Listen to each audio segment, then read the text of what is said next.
So yung mga katrops, bali pangalawang araw na natin ngayon to dito. So hindi tayo nakapaggawa ng Sabado at Linggo. Anong naghintay tayo ng cover ng sasakyan. So ito na yung ginagawa natin.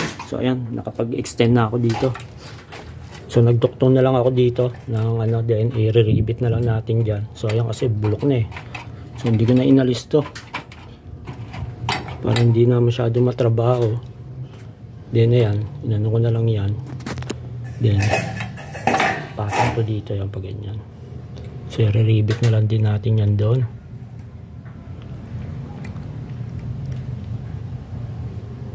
So yan. So ito naman, bago na pinturahan na natin to. Bago ikabit yung yero, kailangan mapintahan muna.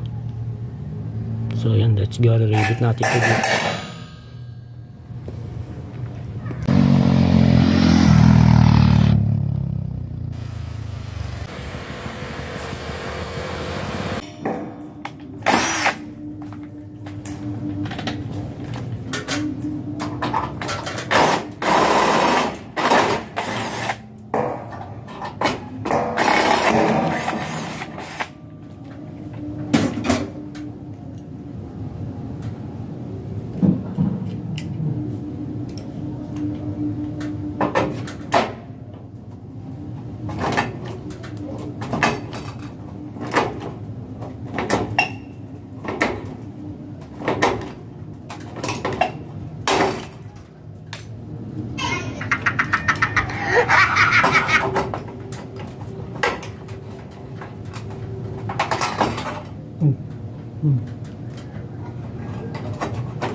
So ayan mga katrops, bali niribit lang natin siya dyan mga katrops, no?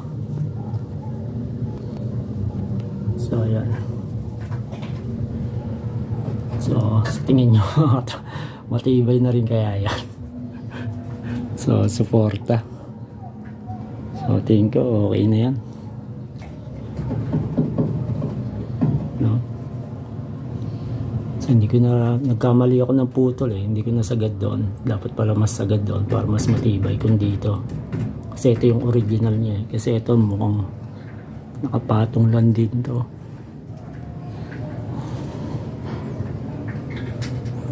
So yun, buti nga tumila ang ulan. So ito lang yung medyo parang magagawa natin dito mga katrops, no? Kasi half day na rin tayo dito nagawa.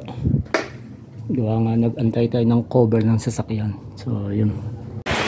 So yun, umulan mga katrops. Mukhang sayang pala yung nating nagagawa. So saka yung doon.